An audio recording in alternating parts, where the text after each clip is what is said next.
I'm first going to look at you in the impact position because it's the most important. Everything the ball does, how far it goes, how high it goes, how much it spins and curves, is a direct response to the laws of physics and motion at the brief moment of impact. On the left is Tiger hitting an iron.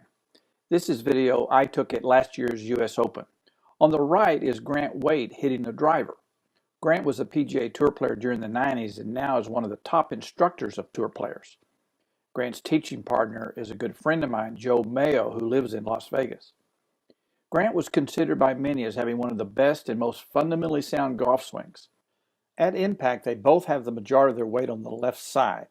In fact, the average pro will have 85 to 90% of their weight on the left side at impact.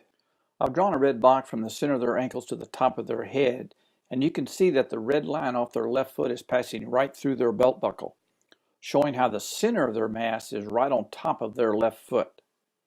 They both have extended arms through impact. Their elbows are close together and not separating.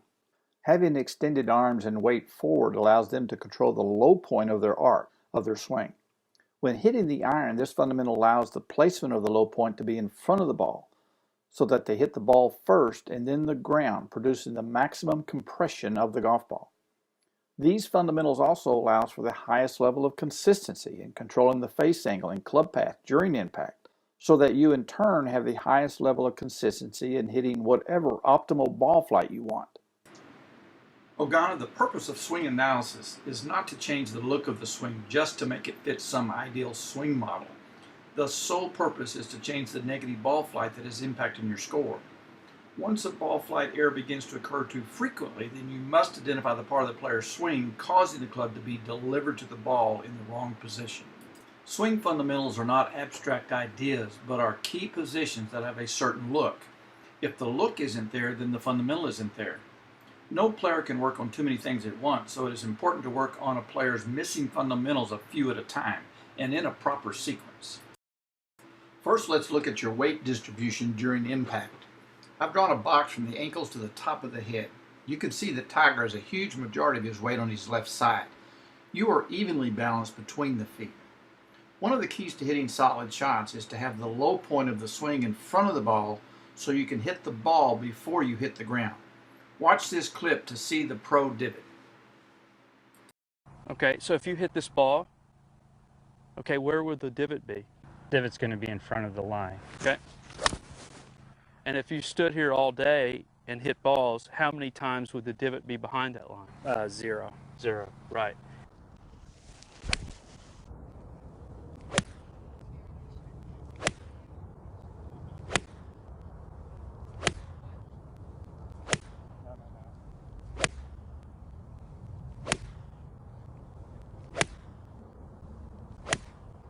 There's Mike hitting 17 shots with 17 divots in front of the line.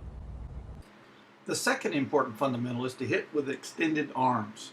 Extended arms form the radius of your golf circle, and the only way you can have a uniform circle with a constant size is to have a constant radius.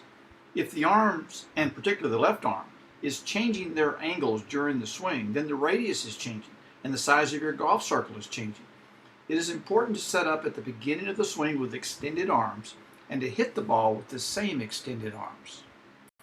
This is the 9th position of a golf swing. It is when the right arm is parallel to the ground on the follow-through. A player's look in this position provides clues to what the swing was doing during impact. All tour players form this same position with both arms extended, elbows close together, wrists crossed, with the left hand, the gloved hand, underneath the right hand. I've drawn an arrow showing Tiger's left hand is under his right and yours is above the right hand. As I build your swing in the correct sequence, by shaping the correct movements in your hands and arms, your 9th position will begin to look more like the pros. Now let's take a look at some of your positions prior to impact that contribute to arriving at impact in the wrong position. At the beginning of the swing, you have established a pretty good setup. I will be adjusting your arm position a little so your hands are more in front of the ball and the left arm and shaft of the club are more in line. This also helps place the low point of the swing in front of the ball. The second thing I will want you to do is flare the feet and knees out a little to facilitate a more correct turn in the backswing. Part of the setup is the grip, and your grip of the left hand was a little too weak, which means it was rotated too far to the left, which makes it difficult to square the club face. At the end of our session, I had you hit the driver with the position that was rotated more behind the club, and it did change your ball flight to a straighter shot. But the position I put you in was intentionally too strong, and in our next session, we will move towards a perfect grip. This is the 5 position when the left arm is parallel to the ground on the downswing. You can see that here, right before impact, your left arm is correctly extended, but a fraction of a second later, during impact, it will be bent. Ogonna, you have a good foundation of fundamentals to work with, and I look forward to working with you as we build a great golf swing. You said you were shooting between 100 and 110. In less than 6 months, it is possible for you to be shooting in the 80s.